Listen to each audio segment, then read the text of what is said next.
Another way teachers can help children understand emotions is through activities at group time.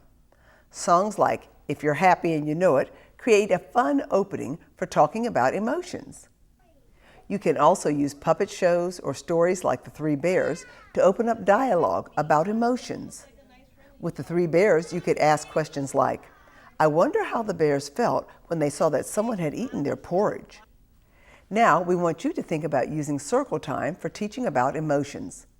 What new activities could you add to teach children about emotions and feelings? Activity 6B, using circle time to teach about emotions. What do you already do in circle time that teaches children about emotions? What are 3 new activities you could add?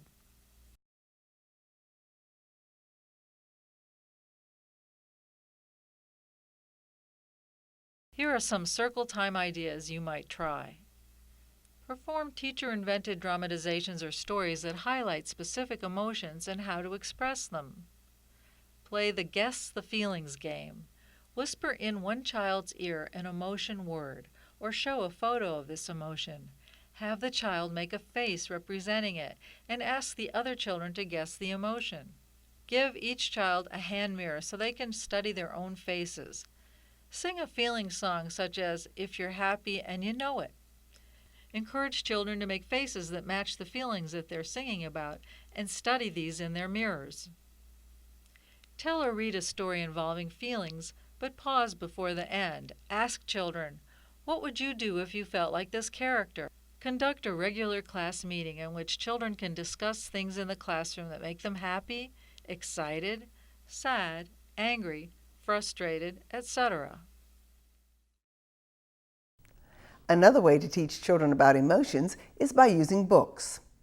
Children's literature is a powerful tool because it allows children to talk about feelings and emotions when they're not necessarily feeling them.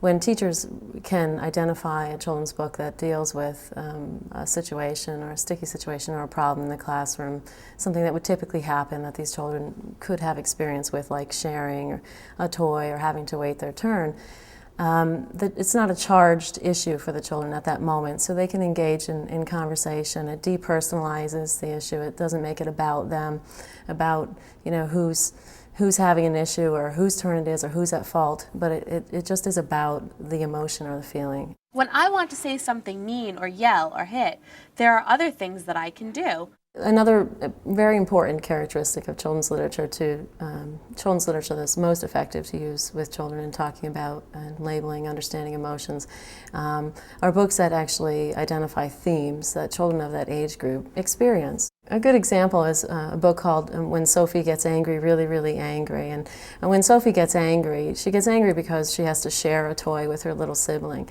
To make matters worse, when her mother says she needs to share the toy, she turns around and trips on a truck that's there. So we start out before reading a story and do these pre-reading. What do you think the story is going to be about? And Sophie gets angry, really, really angry. What do you think are some things that could make Sophie angry?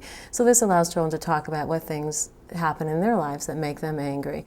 Ballet makes me angry. Ballet makes you angry? Yeah. Why does it make you angry? Because Sometimes maybe you can't do everything that the other kids can do? yeah, I can't walk. You It's can't. too harder. Oh, it's too hard to walk? Is it on the balance beam? Not like this. Oh, to rock. And then post-reading, it becomes really important for children to have opportunities to talk about text, to talk about how they connected to the text, what their experiences are in relation to the characters' experiences. It's really important during that time to ask children a lot of open-ended questions about how they connected to the character or the theme, the problem, and the resolution to the problem in this particular story. We can ask them things like, if you were the character, what would you do differently? What do you think would make you feel better when you're angry? Well, if I was angry, I would just run so much that I would get tired. You would run a lot so that you would get tired? That's a good idea. During that time, we could do things like use chart paper to write down all the ways that they would handle a similar situation, and we could post that around the room, and we could refer to that at later times when there are things that come up in the classroom. Now we want you to think about how you could use books to teach about feelings. What are some good children's books that address different emotions?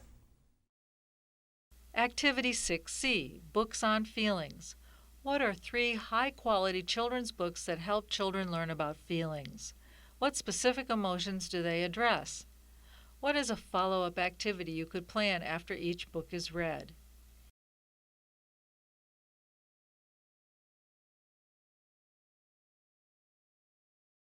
Here is one suggestion for a book activity. Read When Sophie Gets Angry, Really, Really Angry by Molly Bang. Invite the children to discuss what they do when they get angry. Generate a list titled, Things We Can Do When We Get Angry. Place the list on the wall when children are watching so that it can be referred to in times of need. You might also try reading The Little Red Hen by Lucinda McQueen. After reading the book, ask for volunteers to use puppets to play the Little Red Hen and one of the minor characters such as the dog or cat.